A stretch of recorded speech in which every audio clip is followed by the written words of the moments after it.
오늘은 너무나도 유명한 이 탕자의 비유, 그것도 마지막 우리 결론 부분인 첫째 아들에 관한 이야기로 하나님의 말씀을 전하고자 합니다.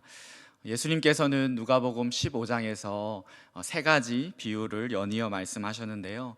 이 비유를 예수님의 의도에 맞게 우리가 알려면 올바르게 해석하고 적용해야 합니다.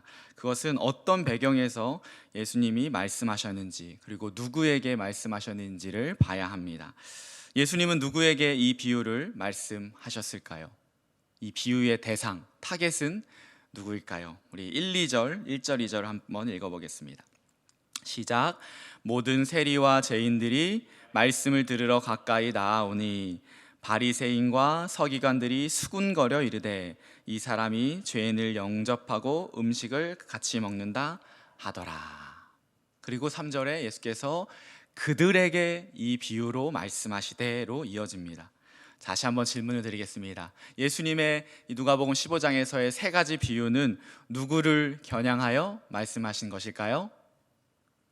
맞습니다. 세리와 죄인입니까? 아니죠. 바리새인과 서기관들을 향해서 하신 말씀입니다.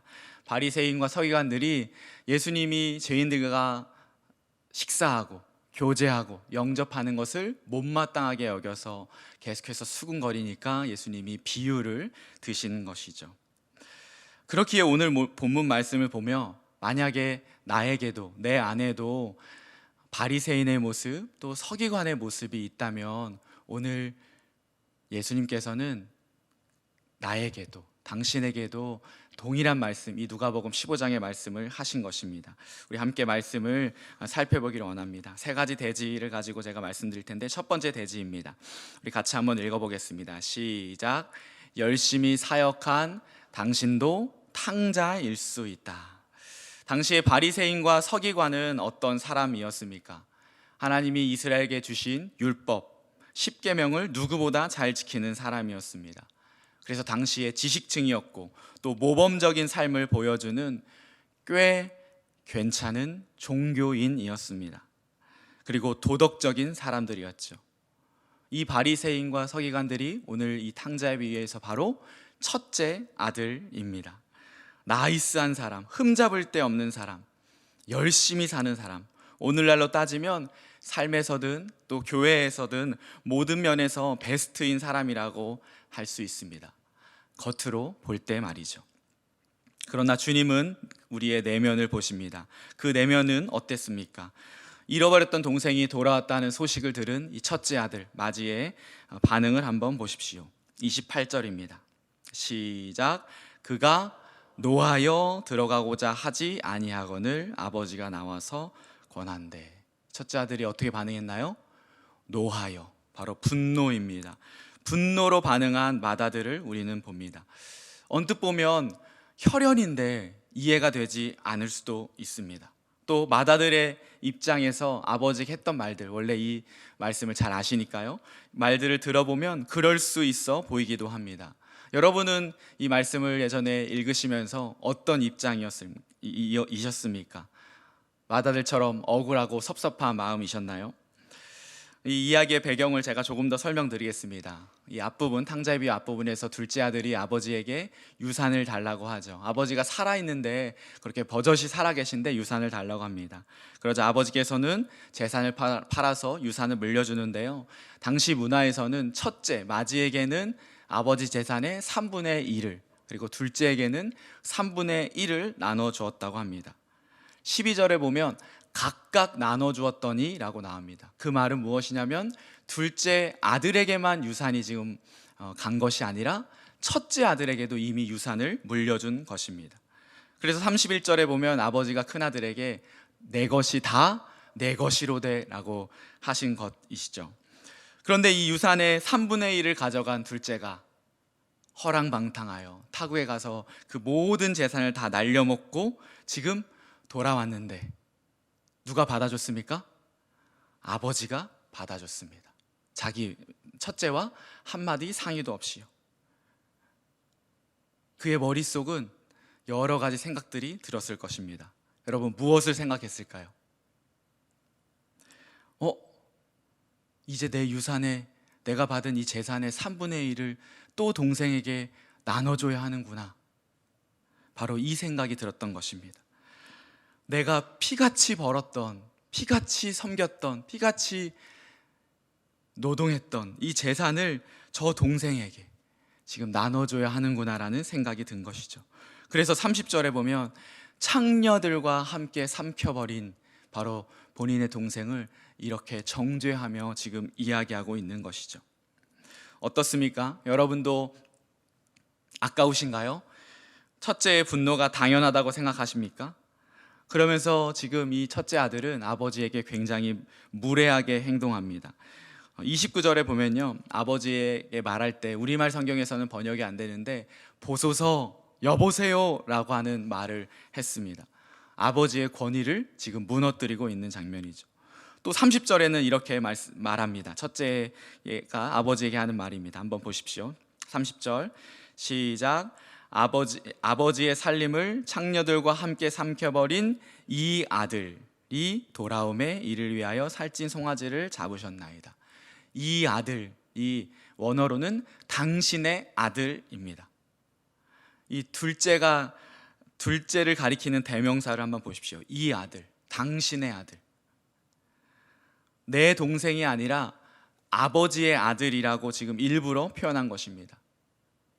이것은 단순히 나와 동생의 혈연 관계를 지금 부인하는 것에서 넘어서 나와 아버지의 혈연 관계까지 지금 부인하려고, 부정하려고 하는 이 첫째의 분노하는 모습이죠. 첫째 아들에게 아버지는 어떤 관계였을까요? 오늘 말씀에서 몇 가지를 찾아볼 수 있는데요. 29절입니다. 29절 보세요. 아버지께 대답하여 이르되 내가 여러 해 아버지를 섬겨, 여기가 포인트인데요. 섬겨 명을 어김이 없거늘. 이 섬겨의 헬라어는 둘레오입니다. 둘레오. 이 둘레오의 명사형이 바로 둘로스, 종, 노예라고 번역되는 단어입니다. 다시 말해서 이 큰 아들은 아버지를 섬겼는데 어떤 관계에서 섬겼다는 것이죠? 아들과 아버지로서 섬긴 것이 아니라 종과 주인, 노예와 주인의 관계로 인식하며 지금 평생을 명을 어김없이 살았던 것입니다. 그렇게 일한 것입니다. 이 관점으로 말씀을 보게 되면 이 큰아들이 지금 아버지를 어떻게 생각하며 또 자신은 어떤 생각을 하며 평생을 아버지 밑에서 일하고 있었는지를 우리는 보게 됩니다. 조금 과장되게 말하면 그는 아버지를 사랑으로 섬긴 것이 아니라 아버지가 주신 유산을 생각하며 내가 열심히 일하면 그 재산이 늘어날 것이고 아버지가 돌아가시면 완전히 내 것이 될 것이기에 그것만 바라보고 평생을 주인님을 모시는 것처럼 그렇게 종이라고 생각하고 일했다는 것을 지금 우리는 이 본문에서 볼 수 있습니다. 여러분, 방법은 달랐지만 목적은 둘째 아들과 똑같은, 아버지를 모른 채 아버지의 재물, 아버지의 유산만 바라보고 살아갔던 집 안의 탕자. 그래서 바로 탕자, 첫째 아들도 탕자입니다. 이렇게 우리도 첫째 아들처럼 아버지의 진정한 마음은 모른 채 열심히 일하기만 하는 그런 마른 장작 같은 사람일 수 있습니다. 교회로 보자면 사역의 자리에 있는 자일수록 더욱 그럴 수 있습니다. 이 모든 것이 선물로 은혜로 받은 것인데, 그래서 아버지의 사랑을 힘입어 하루하루 은혜로 살아가야 하는데 그렇지 못하고 내가 마땅히 누려야 하고 당연히 누려야 한다고 생각하며 그렇게 나를 높이고 아버지를 깎아내리고 동생을 정죄하는 자리에 바로 우리도, 이 자리에 앉아 계신 여러분도 올라설 수 있다고 하는 것이죠. 여러분, 이것이 바로 죄입니다. 죄인의 실상을 완벽하게 지금 보여주고 있습니다. 놀랍게도 사역의 자리에 있고 리더의 자리에 있으면서 말이죠. 둘째 아들은 허랑방탕하여 쾌락과 육체의 소욕으로 하나님 앞에 아버지께 죄를 지었다면, 이 첫째 아들은 아버지 명을 어긴 적이 없고 섬김도 멈춘 적도 없지만, 아니 오히려 그것을 어기지 않았기에, 섬김을 멈추지 않았기에 아버지와 멀어졌고 집 안에 있음에도 불구하고 탕자로, 잃어버린 자로 살아갔던 것입니다. 왜요? 아버지의 사랑이, 아버지의 은혜가 원천이 아니라 내가 동기이고 내가 원천이기 때문에 그렇습니다. 그래서 오늘 우리 모두가 이 말씀에 직면해야 합니다. 이 비유는 열린 결론으로 끝납니다. 32절까지 읽어보면요, 그 결론이 나오지 않습니다. 그러나 분명한 건 32절까지만 본다면 첫째 아들은 잔치에 들어가지 않았습니다. 아버지의 청, 이 사랑의 초대를 거절했습니다.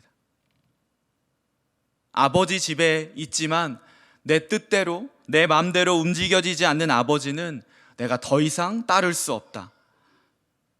다시 말씀드리지만 둘째 아들과 똑같은 마음입니다.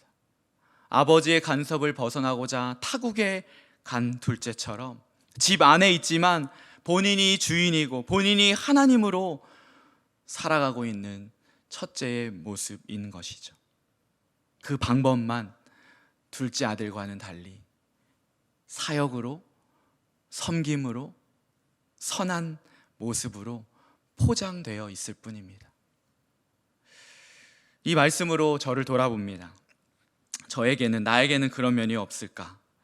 하나님, 내가 이렇게 시간을 내었으니, 재정을 들였으니, 헌신했으니 이 정도는 해줘야 하십니다.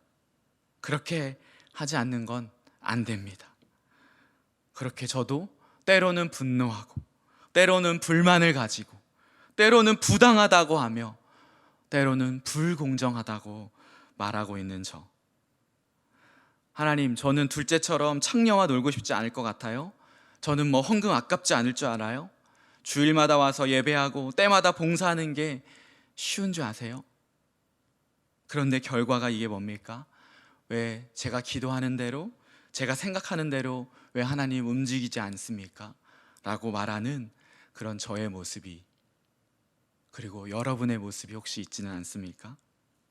모든 선악의 기준이시고 공의의 기준이신 하나님께 감히 내가 그것을 판단하고 누구를요? 하나님을 심판하고 있었던 것입니다. 나의 열심과 사역과 섬김을 내세워서 말이죠. 사역이 많아질수록, 내가 더 최선을 다해 열매를 맺을수록 나의 이 죄성이 하나님과의 인격적인 이 관계, 친밀한 관계를 밀어내고 그저 비즈니스, 하나님과 비즈니스 관계, 그 이상도 그 이하도 아닌 관계로 만들고 있음을 오늘 말씀에서 우리는 봐야 합니다. 여러분은 어떻습니까? 새생명 축제 때 모두가 기뻐하는데 혹시 정작 나에게는 기쁨이 없지는 않았습니까? 도리어 주차장 이용 못해서 대중교통 타고 오는 게 불편하기만 하셨던 것은 아닌가요? 교회 와도 복장만 하고 복잡 너무 했잖아요. 예배에 집중도 안 되고, 그런 생각을 혹시 하신 것은 아닙니까? 혹은 열심히 내 VIP를 섬기고 기도하고 그렇게 초청했는데 정작 이 2주간의 새세명 축제 때 오지는 못했어요. 그런데 옆에 있는 목장, 또 옆에 있는 우리 다른 성도들 보니까 몇 명씩 데리고 오니까 질투도 나고 어느새 아쉬운 마음이 커져서 하나님을 원망하고 있었던 것은 아닙니까? 우리 안에 이 죄성 때문에 이 첫째 아들의 모습이 하나님을 섬기며 사역하는 나에게도 있을 수 있음을 우리는 봐야 하겠습니다. 또 새세명 축제가 아니더라도 내 뜻대로 내 생각대로 풀리지 않는 일, 매섭게 찾아오는 고난 앞에서 하나님, 내가 이렇게 섬겼는데 나에게 이럴 수 있습니까? 보세요, 좀 보십시오 라고 말하는 첫째 아들처럼 그렇게 감히 하나님께 우리가 말하고 있지는 않은지 봐야 하겠습니다. 내 안에 뿌리 깊이 박혀 있는 이 탕자성, 뿌리 깊은 이 죄성으로 인해 열심히 사역하고 있는 나도 탕자가 될 수 있음을 우리는 오늘 말씀 앞에서 보게 됩니다. 두 번째 대지입니다. 한번 읽어보겠습니다. 시작. 아버지의 사랑을 알아야 돌이킬 수 있다. 그렇다면 어떻게 해야 할까요? 이 아버지의 반응을 보십시오. 불효막심한 아들에게 아버지는 어떻게 대하셨습니까?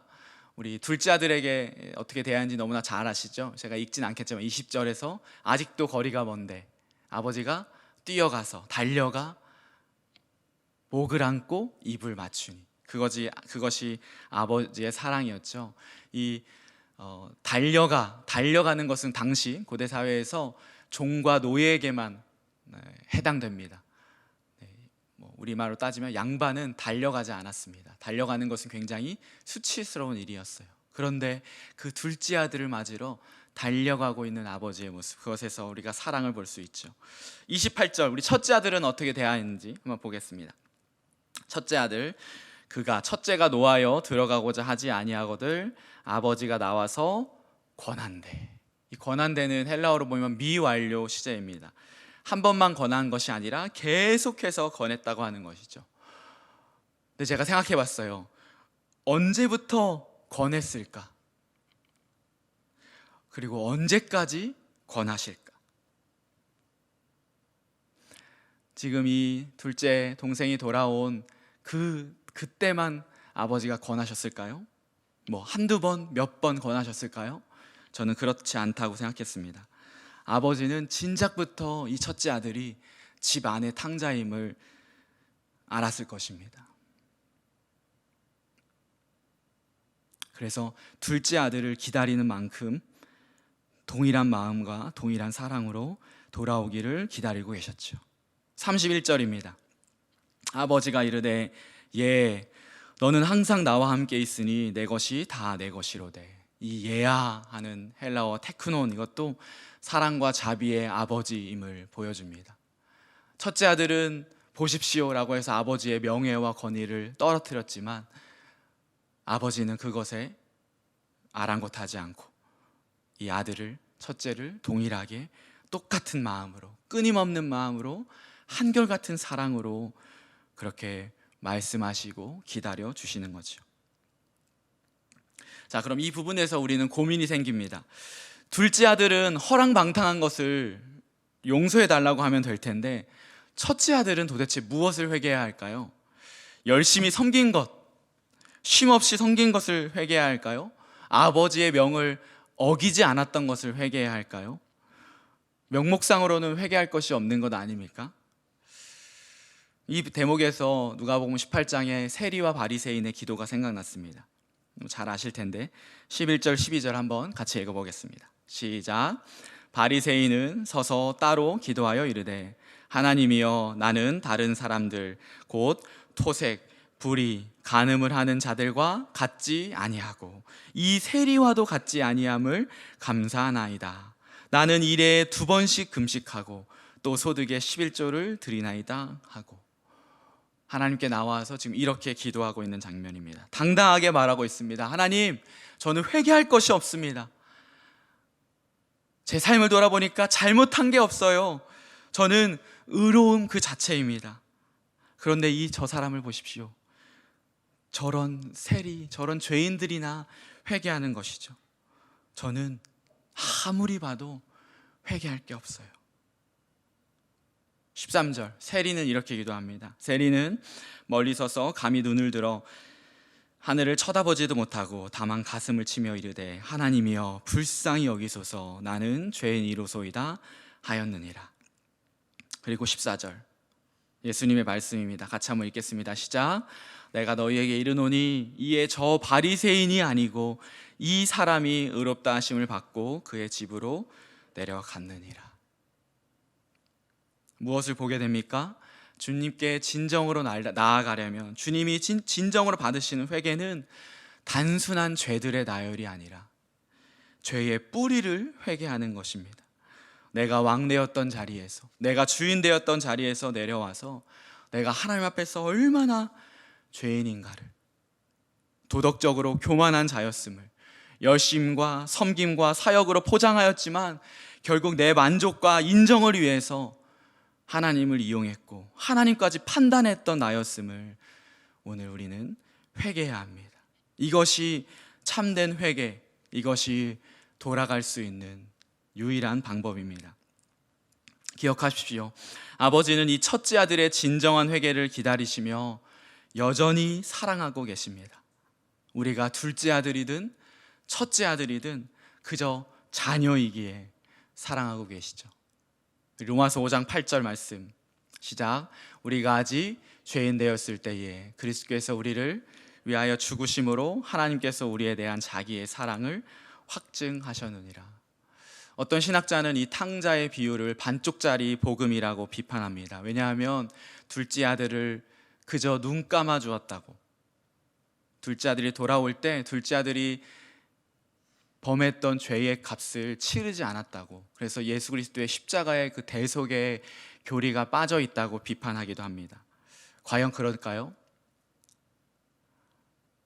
이 아버지는 아까도 잠깐 설명했지만 아버지가 살아있는데 유산을 달라고 했잖아요. 그 아버지의 이름, 아버지의 명예, 아버지의 권위가 실추되었죠. 그래서 동네방네에 아마 놀림 받았을 거예요. 저렇게 자식 교육을 했냐. 그것도 감수했고요. 그 아들이 돌아왔을 때 당연히 그 아들을 혼내야 하고 벌줘야 하는데 그것을 본인이 감수하면서 사람들이 아마 놀렸을 것입니다. 저런 근본도 없는 집안이 있을까? 그 둘째가 받았던 수치를 아버지가 대신 받았습니다. 첫째도 마찬가지입니다. 첫째 역시 아버지에게 무례한 말과 아버지와의 관계를 끊어버리는 말을 했지만, 그래서 아버지의 명예를 떨어뜨렸지만 아버지는 첫째가 받아야 할 그 응당한 벌을 본인이 감수하며 그렇게 여전히 기다리고 계셨습니다. 그래서 우리는 탕자의 비유에서 동일하게 예수 그리스도의 십자가의 그 대속의 은혜를 만날 수 있습니다. 우리 편에서는 하나님의 사랑에 아무것도 한 것이 없이 공짜로 받았지만 하나님 편에서는 하나밖에 없는 아들 예수 그리스도를 내어주셨습니다. 내가 져야 할 십자가를 예수가 대신 지셨고, 내가 죄로 인해 받아야 할 저주와 절망과 고통과 수치를 예수께서 대신 당하신 것이죠. 바로 이 아버지의 사랑만이, 아버지의 사랑으로 우리에게 내어주신 예수 그리스도의 십자가만이 집 나간 탕자도, 집 안의 탕자도 돌아올 수 있는 유일한 길입니다. 마지막 대지입니다. 마지막 대지이며 결론입니다. 시작. 그래서 동생을 찾는 기쁨에 헌신하라. 만약에 그렇게 우리가 아버지의 사랑을 깊이 깨닫고 자신이 집안의 탕자였음을 진정으로 회개한다면 어떤 삶을 살아야 할까요? 만약에 33절을 우리가 상상해서 한번 적어본다면 어떤 말씀들이 있을까요? 33절을 내가 만약 쓴다면, 우리에게 적어보라 하신다면 주님께서는 어떤 적용과 결단을 우리에게 요구하실까요? 누가복음 15장의 이 세 가지 비유의 공통점은 잃어버렸다는 것이죠. 그리고 한 마리 양, 한 개의 동전, 그리고 이 둘째 아들이 돌아왔을 때에, 찾았을 때의 기쁨을 얘기하고 있습니다. 그런데 차이점은 앞에 100마리 양 비유, 10드라크마의 비유에서는 주인이 찾을 때까지 찾는데, 이 마지막 비유에서는 아버지가 적극적으로 찾는 모습이 나오지 않습니다. 무엇을 말씀하시려고 할까요? 왜 세 번째 비유에서는 약간 그 비유를 틀으셨을까요? 그것은 15장의 이 처음 배경 설명에서 답을 찾아볼 수 있겠습니다. 2절에 바리새인과 서기관들이 1절에 말했던 죄인과 세리들을 반겨주지 않고 탐탁지 않았던 것을 보고 비유로 말씀하셨던 것이잖아요. 그래서 주님이 이렇게 지금 마음속으로 말씀하시는 거예요. 너희 바리새인 서기관들아, 너희가 죄인들과 세리들을 반겨하고 영접해야 하고 식사해야 돼. 그것이 누가복음 15장의 이 마지막 탕자의 비유의 마지막 결론 부분에서 첫째 아들을 통해서 오늘 우리에게 말씀하신 것입니다. 이 첫째 아들에게 요구하시는 그 아버지의 마음입니다. 주님이 원하시는 반응은 이것입니다. 제가 첫째 아들의 이야기를 해보겠습니다. 아버지, 제 동생이 어리석어 삶을 망쳤네요. 그런데 저 역시 집안에 있었지만 동생과 다를 바 없는 자였습니다. 그런 저를 기다리시고 끝까지 사랑하시고 권면하시는 아버지의 사랑으로 제가 회복되었습니다. 그렇기에 제가 가서 저의 사랑하는 동생을 찾아 집으로 데려오겠습니다. 만약 둘째가 재산을 다 날렸다면 제 재산을 희생해서라도 동생을 다시 집안에 드리겠습니다. 왜냐하면 저의 동생이니까요. 이것이 주님의 마음이고 오늘 이 비유에서 우리에게 주시는 메시지입니다. 우리 2주간의 새새벽 축제를 했습니다. 정말 놀라운 잔치였어요. 가야 예배당은 290명의 VIP, 센텀 예배당은 260명의 VIP들이 왔고요. 우리 가야 교육부서에는 30명, 중고등부에는 13명, 청년부에는 19명의 VIP가 왔습니다. 그리고 4년 만에 노방전도를 우리가 다시 했는데 노방전도를 통해서도 최소 21명 이상의 지역 주민들이 우리 교회당을 방문하였습니다. 코로나 이후 다시 한번 희망을 보게 된 것이죠. 이제 남은 우리의 사명은 무엇일까요? 이후에 우리는 무엇을 이들에게 어떻게 해야 할까요? 한번 교회 오고 이제 끝입니까? 아니죠. 목장에서, 부서에서 각자 맡은 그 사역의 자리에서 동생을 찾는 기쁨에 헌신하는 그 진정한 첫째 아들이 될 때에 그들은 진정한 행복을, 진정한 사랑을, 진정한 기쁨을 알게 되고 누리게 될 수 있을 것입니다. 집안에 탕자가 바로 설 때에 돌아온 탕자도 바로 설 수 있는 것처럼요. 그렇게 아버지의 마음을 가지고 내 동생인 VIP들에게 끊임없이 한결같이 사랑하는 우리 되기를, 우리 교회 되기를, 그런 11월 되기를 예수님의 이름으로 축복합니다.